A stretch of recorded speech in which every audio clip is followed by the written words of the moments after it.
ማንቸስተር ዩናይትዶች ወደ ኤለን ሮድ ተጉዘው ትላንትና ከሊድስ ዩናይትድ ጋር አንዳቻ ወጥተዋል። ስለዚህ በፕሪሚየር ሊጉ በድጋሚ ነጥብ የጣሉበት ጨዋታ ነው። ብሬንደን አሮንሰን እሱ የመጀመሪያውን ጎል ለሊድሶች በ62ኛው ደቂቃ ላይ ማስቆጠር ቻለ። ከዛ በኋላ ወዲያው ከጥቂት ደቂቃዎች በኋላ ማቲያስ ኩኒያ የአቻነቱን ጎል ለማንቸስተር ዩናይትድ አስቆጠረ ማለት ነው። ስለዚህ በዛ መሰረት ማንቸስተር ዩናይትዶች ነጥብ ተጋርተው መውጣት ችሏል። ስለዚህ በዚህ ቪዲዮ ያው ከትላንቱ ጨዋታ በኋላ ትላንትና ማታ ላይ በእንግሊዝኛ የወጡ የተወሰኑ ዘገባዎችን ትርጉም ነው ማቀርብላችሁ። ስለዚህ በትላንትናው ጨዋታ ያው ማቲያስ ኩኒያ ልክ የማንቸስተር ዩናይትድ ጀግና አድርገን ልንቆጥረው እንችላለን። ምክንያቱም ትላንትና የአቻነቱን ጎል በማስቆጠሩ በተለይ ደግሞ ሊድሶች የመጀመሪያውን ጎል ወይም የመክፈቻውን ጎል ካስቆጠሩ በኋላ ለነሱ ምላሽ በመስጠቱ ያው ሲደነቅ ነበረ። እናም ከሜዳ ውጪ ማንቸስተር ዩናይትዶች በሚያደርጉት ጨዋታ ያለውን የጎል ኢንቮልቭመንት ወይም ደግሞ ለጎሎች የሚያደርገውን አስተዋጽኦ እንደቀጠለ ነው ሮይተርስ የዘገበው። ስለዚህ ይህ ለማንቸስተር ዩናይትድ የፊት መስመር መልካም ዜና መሆኑን ሮይተርስ ዘግቧል። ወደ ስካይ ስፖርትስ በምንሄድበት ጊዜ ስካይ ስፖርትስ ያተኮረበት ምን ላይ ነው? ማንቸስተር ዩናይትዶች በፕሪሚየር ሊጉ ካደረጓቸው 5 ጨዋታዎች ላይ አንዱን ብቻ ነው ማሸነፍ የቻሉት። ስለዚህ ኮንሲስተንት ወይም ደግሞ ዘላቂ የሆነ ውጤት ከማንቸስተር ዩናይትድ ቤት ማግኘት እንዳልተቻለ ነው ለማተኮር የፈለገው።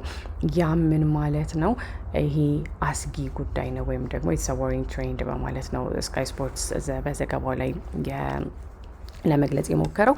ስለዚህ ወደ ሊድስ ዩናይትድ በምንሄድበት ጊዜ ያው ሊድስ ዩናይትዶች በአሁን ሰዓት ላይ በፕሪሚየር ሊጉ 7 ጨዋታዎችን አልተሸነፉም። ስለዚህ ይሄኛው ከብዙ ዓመታት በኋላ በፕሪሚየር ሊጉ ያሳኩት ውጤት መልካም ውጤት ተብሎ ነው የተቆጠረው።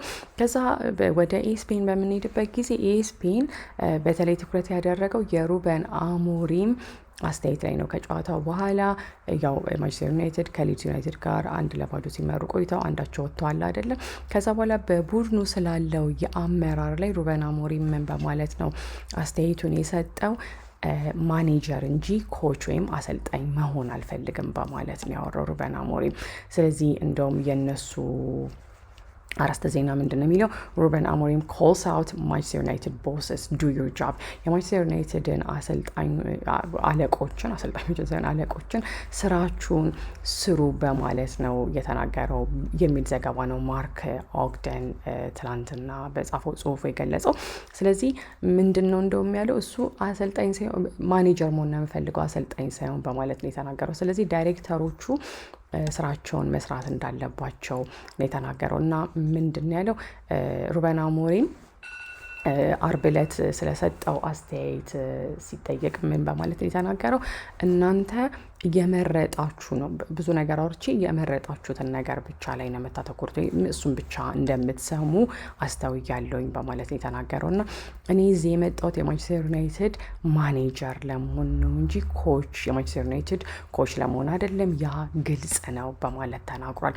ስለዚህ ስሜ ቶማስ ቱክል አይደለም ወይም ደግሞ ኮንቴ አይደለም ወይም ጆሴ ሞሪኖ አይደለም፣ ነገር ግን የማንቸስተር ዩናይትድ ማኔጀር ነኝ በማለት ነው የተናገረው። ስለዚህ እናም ለ18 ወራት ያህል እንደዛ ሆኖ ነው የሚቀጥለው። ቦርዱ ለውጦች እንዲኖሩ ውሳኔ እስካላስተላለፈ ድረስ በሁሉም ቦታ ስራዬን እሰራለሁኝ። ከስካውቲንግ ዲፓርትመንቱም ጋር ከስፖርቲንግ ዳይሬክተሩም ጋር ስካውቲንግ ዲፓርትመንቱ ስፖርቲንግ ዳይሬክተሩ እነሱ ስራቸውን መስራት አለባቸው። እኔ የቀሩትን 18 ወራቶች እኔም ስራዬን እሰራለሁኝ። ከዛ በኋላ ያው የሚፈጠረውን ነገር እናያለን በማለት ነው የተናገረው። ስለዚህ ምንድን ነው ያለው? በቃ የኔ ነጥብ ወይም መናገር የምፈልገው ነገር ያ ነው። በዛ መጨረስ ነው የምፈልገው። ስራዬን አላቆምም ወይም ስራዬን ኩዊት አላደርግም በማለት ነው የተናገረው። ወይም ተስፋ አልቆርጥም አይነት የሚል ትርጉም ሊኖረው ይችላል። እናም ሌላ ሰውም እኔን መጥቶ እስኪተካኝ ድረስ ስራዬን እሰራለሁኝ። ስለዚህ የኔ ስራ ደግሞ የሚጠናቀቀው በ18 ወራት ውስጥ ነው። ስለዚህ በቃ ሁሉም ሰው ትቶ ስራዬን እንድሰራ ያው መጠበቅ አለበት ነው ያለው። ስለዚህ ስምምነታችን ያ ነው፣ ስራዬም ያ ነው ስራዬ ምንድን ነው ያለው? ዳትስ ማይ ጆብ ናት ቱ ቢ ዘ ኮች። አሰልጣኝ ለመሆን ሳይሆን ስራዬ ማንቸስተር ዩናይትድን ማኔጅ ማድረግ ነው በማለት ነው የተናገረው። ስለዚህ ያው ሰዎች እነ ጋሪ ኔቭልን ወይም ከእነሱ የሚመጡትን ወቀሳዎች መቋቋም ካልቻሉ ክለቡን መቀየር አለብን። ኖ ጋይስ አይ ጀስት ዋንት ሴይ ዳት፣ ይህንን ብቻ ነው መናገር የምፈልገው በማለት ነው የተናገረው ትላንትና ሩበን አሞሪም። ስለዚህ በአጠቃላይ ወይም ባጭሩ ማኔጀር ሲሆን ኮች ሳይሆን ማኔጀር መሆን ነው የምፈልገው በማለት ነው የተናገረው። ስለዚህ ቶክ ስፖርት ያተኮረበት ነጥብ ምን መሰላችሁ? ይሄኛው የማንቸስተር ዩናይትድ አቻ መውጣት የማንቸስተር ዩናይትድ መጥፎ የሚባል የተከላካይ መስመር ደካማ ጎኑን የእሱን ክብረ ወሰን ያስቀጠለ ነው በማለት ነው እየገለጸው። ምክንያቱም ከ40 ዓመት በኋላ አንዋንትድ 40 years first በማለት ነው እዚህ ጋር ለመግለጽ የሞከረው። ማንቸስተር ዩናይትድ አንዋንትድ 40 year first as miserable away record continues። ስለዚህ ማንቸስተር ዩናይትዶች ከ40 ዓመታት በኋላ ጥሩ የማይባል የተከላካይ መስመር አቋም ላይ እንዳሉ ነው ለመግለጽ የሞከረው።